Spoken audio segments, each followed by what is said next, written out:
With climate change and the world's population increasing exponentially, many scientists believe Australia's eating habits are not sustainable. Our crops are going to come under increased stress and will be harder for us to get the kind of yields that we're used to, which is very scary considering that we're going to have 9.6 billion people on the planet by 2050, and we need to produce 70% more food than what we're currently producing with the technology that we already have.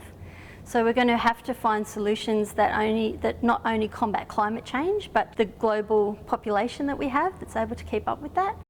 Mac believes we have become increasingly wasteful and greedy in our food habits, wanting unseasonal produce all year round. I think there's going to come a point in time when Australian consumers especially have to change the way they shop and the way they eat.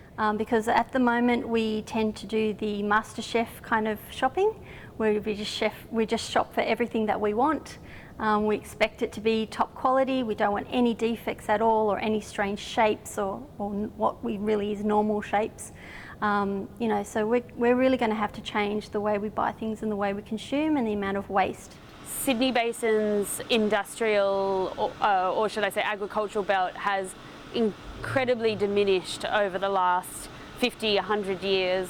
What we used to eat in Sydney, we used to grow quite locally. Now we're sourcing from all over Australia, and indeed from overseas as well. Although ultimately that can't be a terrible thing, it is when you look at food miles, so the costs that it takes to actually get that food from one place to the next, and that includes things like petrol costs and carbon emissions, but it also includes things like if you can't support a local growing environment, then how do you know who your farmer is? How do you know where it's come from? If you don't know who grew your food, then how do you know how they grew your food? If you're eating more seasonally, you're not only eating fresher vegetables that are going to be more nutritious for you, but you're going to save money, and that's where most people look for. A lot of people complain about food being expensive. Food isn't expensive. It's how we choose what we want to eat. If you eat seasonally, if you eat an apple in season, it's going to taste better, and it's going to be cheaper per the kilo. Michelle Mack says if we don't change our food habits soon, greenhouses may be the only way to sustain the world's growing population.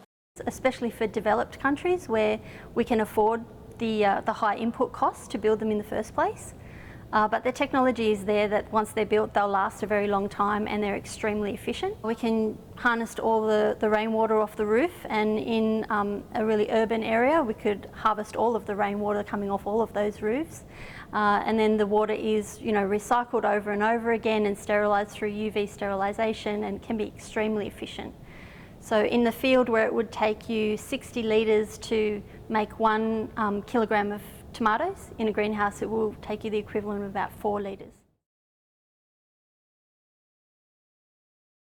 There's lots of things that we can do, from doing things ourselves, like taking things without packaging for the environmental impacts. That's something. I tend to steer away from pre-cut, pre-washed, done everything for me, peeled and seasoned things as well. Tend to eat seasonally, so stay away from things that you may have seen in a recipe book that you'd really like to try now, but it's not actually going to be in season for another 6 months. Just store that away and try it when things are in season. Then there's just dietary choices. Meat is really high in everything, basically. High water, high land consuming. Then cereals, we tend to eat a lot of cereals in our Western diets, and that's really water intensive as well. And also not that great for production because they're monocropped, they're irrigated,